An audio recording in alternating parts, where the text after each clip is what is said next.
tó mo kí gbogbo ilé pé ẹ kú ọjọ́ mẹ́ta a dẹ̀ kú ìparí ọdún ọdún tuntun tí a mú yìí 2024 yóò tù wá lára lágbára lọ́wọ́ Ọlọ́run. Ọdún ayọ̀, ọdún ìdùnnú ni ó jẹ́ fún wa lágbára lọ́wọ́ Ọlọ́run. Nígbà tí ó wá di 2025 gbogbo wa á jọ lóhùn ọpẹ́ láṣẹ Èdùmàrè.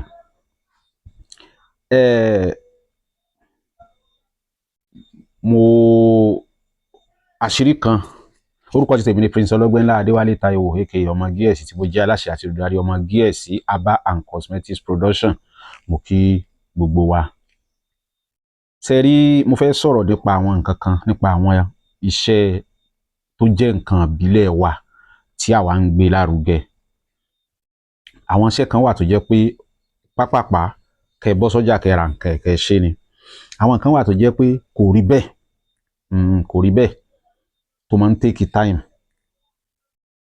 tó jẹ́ pé nǹkan èyí ó máa wà jọ tí ó fi, tó jẹ́ pé tí ì ṣe orí igbá, tí ì ṣe nǹkan rírà lórí igbá. Nǹkan kì í ṣe pé kì í ṣe gbogbo ẹ̀ ló jẹ́ ní kì í ṣe nǹkan rírà lórí igbá, ṣùgbọ́n tó jẹ́ pé àwọn nǹkan kan wà tó jẹ́ pé ọ̀wẹ̀ ni ẹ̀yin ó bẹ́ èèyàn ni pé ẹ dákun mò ń wá nǹkan báyìí, ẹ dákun mò ń wá nǹkan báyìí, ẹ dákun mò ń wá nǹkan báyìí. Mo rántí ń gbà yẹn bàbá ò ní àwọn tí ń ti kíní ìjọ nísìnyí táwọn tí ń wá jọ díẹ̀ pé tó bá ti pé káwọn kàn ṣiṣẹ́ yẹn ni. Ọlọ́run ràn wá lọ́wọ́. Àṣírí kan tí mo mú wá ní èní òun náà ni àṣírí tá a fi bọ́ àjàgà kúrò ní ọrùn, tá a fi bọ́ àjàgà kúrò lọ́rùn. Torí pé ẹni ìjà ò bá ní ń pèrè lọ́kùnrin tí ó bá sì ti dé èèyàn ò gbọ́n o, bẹ́ẹ̀ ni yóò sọ alágbára dọ̀lẹ bí ẹni tí ò mọ nǹkan kan. Bẹ́ẹ̀ ni ayé mojúbà o, ẹ má jẹ́ ń tẹnu gbó bí ọwọ́ o, mojúbà fún gbogbo sọ̀rọ̀sọ̀rọ̀, mojúbà fún gbogbo ajuni lọ pátápátá. Mo ṣe bá o, ìbá ọkùnrin ìbá obìnrin ìbá ọmọdé ìbá àgbàlagbà, Olódùmarè ọba tẹrẹrẹ káyé ìbà ni mo ṣe kí bà mí ṣe o. Ṣé rí àṣírí, mo ti fi àṣírí sílẹ̀ ńgbà kan rí, mo tún fẹ́ tún fi sílẹ̀. Àṣírí kan wà ń bẹ̀ tó ẹ má jẹ́ kí mi fẹ́ kí ọ̀rọ̀ mi pọ̀ lórí àṣírí tí mo fẹ́ fi sílẹ̀ yìí. Mi fẹ́ kọ́rọ̀ mi pọ̀. Àwọn tí wọ́n ti ń bá mi bọ̀ ní bí ọdún bíi 8-9 sẹ́yìn tí n bá ti sọ wọn á ti mọ àṣírí tí mò ń sọ ń pa ẹ̀. Ṣé rí àṣírí tá a fi ń bọ́ àjàgà kúrò lọ́rùn ẹni ni kí lè bá mi wá bóyá ẹlòmíì. Bàbá kan pè mí, wọn sí nítòsí, nǹkan tí wọ́n ń là kọjá, tí wọ́n ń là tá bá mú bí yóò tù, tá bá mú bí yóò ṣe, tá bá mú bí yóò ṣe. Ṣé rí ọ̀pọ̀lọpọ̀ ló ti sọ lẹ́nu. Ẹ̀yin àgbàlagbà dẹ̀ lẹ́nu tó bá sọ lẹ́nu ó ti sọ àpò ìyàkọ́. Mo ti gbìyànjú kó ṣe. Ẹ jẹ́ kí n sọ kinní kan o. Aláìsàn tá a gbé lọ sílé ìwòsàn, even tó jẹ́ general hospital, tẹ́ bá kíyèsí dáadáa tí dókítà ilé ìbádé yóò kọ oògùn kan fún un. Tí mi ìbá tún lé tó bá dé pé oògùn yẹn ò ṣe, wọ́n á tún kọ̀ mí fún un. Mírèkù lọ́pọ̀lọpọ̀ ń wá káàkiri, mírèkù ni wọ́n ń wá kiri. Ọlọ́run ó ṣàánú fún wa. Àṣírí tí mo pè ní tá a fi ń bọ́ àjàgà kúrò ní ọrùn ẹni tó bá rí pé òun orí kọ́ wà láǹtakùn ni, òun bò ní lájọṣepọ̀ tàwọn ọkùnrin ń bọ̀ láṣepọ̀ lójú oorun ni, gbogbo nǹkan tó yẹ kó ti tẹ̀ ọ́ lọ́wọ́ kò tẹ̀ ọ́ lọ́wọ́.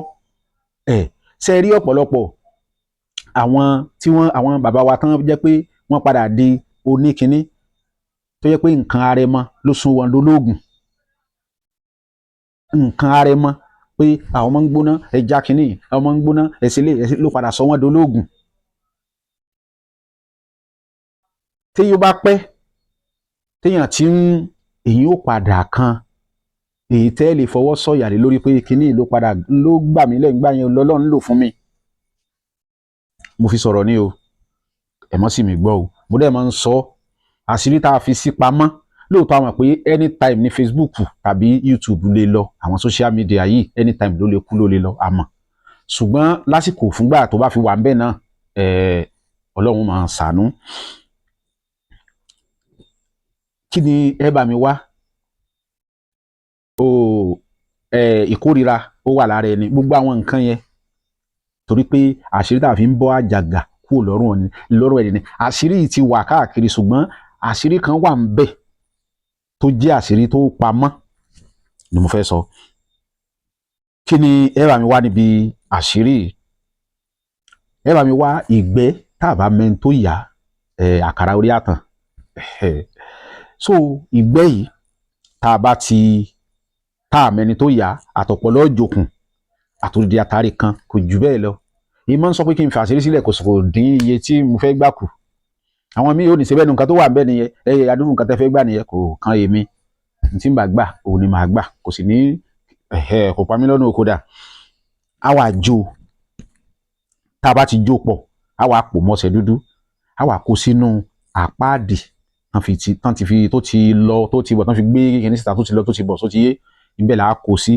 Tá a bá ti wá kó a máa wẹ̀ lálálẹ́ ó ní gbólóhùn tí a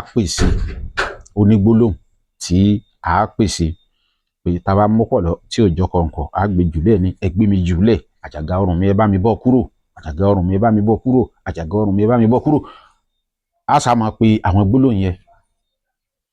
Àṣírí tó wà wà ń bẹ̀ ni pé kí lẹ́ẹ̀ fi wẹ̀ ẹ lọ wá láàárọ̀ kùtùkùtù egbò ìyálóde lẹ́ lọ wà egbò ìyálóde ẹ wà tí ó pọ̀ lẹ́ fi wẹ̀ àṣírí ẹ gun tí ó di kankan.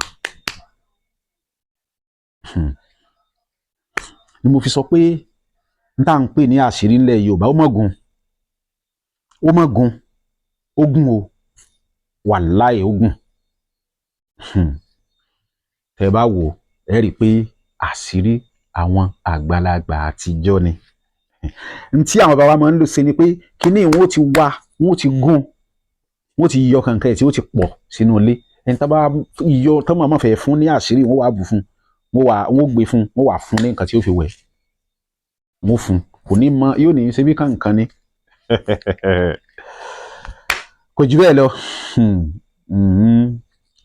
Ẹ bá mi gbìyànjú ẹ̀ 09072793348 nọ́mbà tí ẹ lè pè wá sí 08061408254 òní nọ́mbà òní WhatsApp nọ́mbà wa méjèèjì náà WhatsApp ni 07083975513 WhatsApp nọ́mbà náà ni. Ọlọ́run Elédùmarè kò ní padà ní ẹ̀yìn wa. Mo tún sọ lẹ́ẹ̀kan sí ẹ dákun sẹ́rí àwọn iṣẹ́ kan wà tó yára láti ṣe ẹ yẹ kí n sọ pé irú àṣírí tá a fi sílẹ̀ yìí àwọn tó ń gbé ibì kan tó ṣe pé wọn yìí yàgbẹ́ káàkiri ẹ dákun gbọ́dọ̀ ti fẹ́ rí ibi jọ́ tán bá tó rí Ọlọ́run ó ṣàánú fún wa. Mo kàn fi sọ̀rọ̀ ni pé àwọn àṣírí kan wà tó jẹ́ pé àwọn àṣírí kan wà tán ni pé ọ̀gá tẹ́ ẹ bá rìnà pàdé tí wọ́n rìnà pàdé ẹlòmíì ó mú wá fún ọ tí ò rìnà pàdé ẹ̀ tàbí alákàn tó orí tó wọ̀hò lójú ẹ̀ ẹlòmíì ó gbẹ́ sàjáde nítorí pé owó tó fẹ́ gbà. Ọlọ́run ní padà lẹ́yìn wa mo kí gbogbo wa o mo sì kí ẹ̀yin olólùfẹ́ wa Ọlọ́run Elédùmarè kò ní padà lẹ́yìn wa àjọláṣe pẹ́pẹ́pẹ́. Mo tọrọ àforíjì o lọ́wọ́ gbogbo ọmọ GSC fans club pátá lọ́wọ́ ẹ̀yin olólùfẹ́ wa fún pé ó tójọ́ méjì mẹ́ta bẹ́ẹ̀ ni ó ní ìdí pàtàkì tí ó fi rí bẹ́ẹ̀. So àdúpẹ́ lọ́wọ́ Ọlọ́run àtúndúpẹ́ lọ́wọ́ Ọlọ́run àwọn iṣẹ́ kọ̀ọ̀kan ẹ mọ̀ tí